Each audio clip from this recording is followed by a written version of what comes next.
Booktube. So today I'm coming to you with the video I am so excited to film. So, it does not feel like it, but 2020 is literally almost over.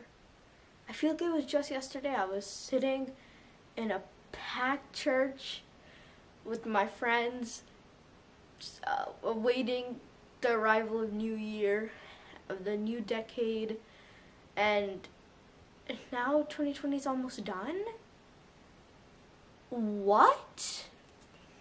But 2020 was a great year for me in terms of reading. I read 64 books in 2020. One of those was like a PDF, but it was a book on Goodreads. So technically 63, but whatever. My goal was 53 books, so I am pleasantly pleased with how much I read. And there's still time for me to read even more, but I felt like this was a good time to just release it because I don't know how much it's going to change in these last 10 or so days, unless I do like a crazy challenge or something. So yeah, I've spent the past hour or so piling up some statistics about genres, books per month, just a lot of different stuff, and yeah, I'm just gonna share that with you. I don't think this will be a super long video.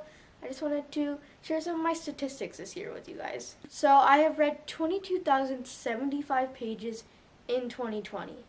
That is a lot of pages. The shortest book I read was that PDF that I told you guys about. The longest book I read was the Odyssey. Interestingly enough, that was also the oldest book I read. I'm pretty sure it dates back to like, I want to say like 500 BCE. I was off.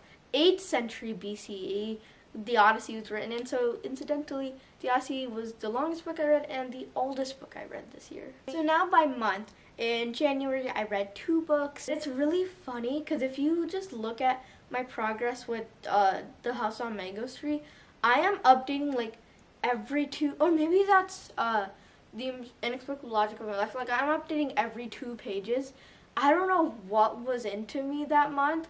I just couldn't read, and every page was an accomplishment, which is not common for me. But yeah, I only read 2 books that month. And in February, I read 7. February was a great month for me. I read 3 5-star books, 2 4-star books, 1 3-star book, and 1 2-star book.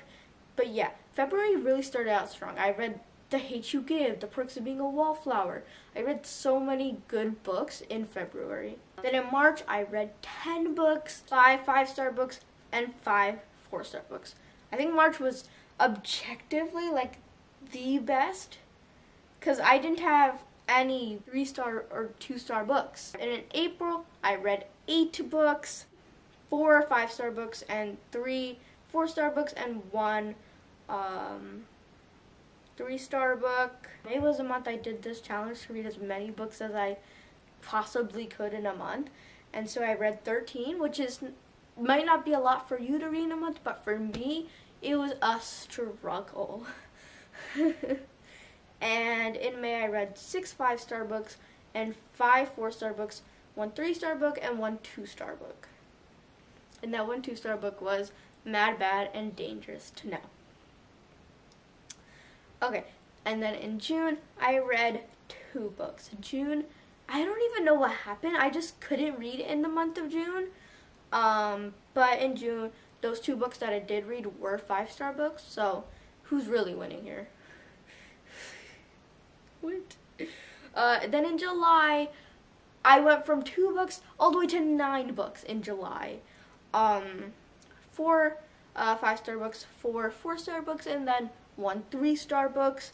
Then August, I read 5 books. 3 of those were 5-star, 2 of them were 4-star. September, 1 book. October, 2 books. November, 3 books. And December, so far 1 book. School hit hard. But ever since school started, I've read 4 4-star books and 3 5-star books. Oh yeah, that was just monthly. But now in total, this year I read 29 5-star books. 29. Then I read 25 4-star books, 7 3-star books, 2 2-star books, and no 1-star book. That is actually really good. I'm really proud of that. So I read 10 books this year that were published in 2020. That was the most. Then I read 9 books that were published in 2018, 8 books that were published in 2017, 6 books that were published in 2015, 5 books that were published in 2019. Before 2000, I read 2 books in 1999, 1 book in 1984, 1 book in 1975, 1 book in 1997, and then, of course, 1 book in the 8th century BCE for school. I started 9 series this year. Miss Peregrine's, oh, I really want to try and name these. Okay, Miss Peregrine's, Caravel, Hunger Games, The Knife of Never Letting Go, Everyday, Truly Devious, 3 more. Oh, A Darker Shade of Magic, how could I forget that? Children of Blood and Bone, that's 8. I need 1 more. What is that 1 more that I started this year? Oh, what is that 1 more book that I started this year? I have no clue. And then by genre, obviously, I am pretty popular for simply reading contemporary. So I read 28 contemporary books, then 15 fantasy books, 5 historical fiction books, 4 poetry books, and 2 mysteries. Oh, and 4 dystopias. That is the Hunger Games series, along with the Ballad of Songbirds and Snakes.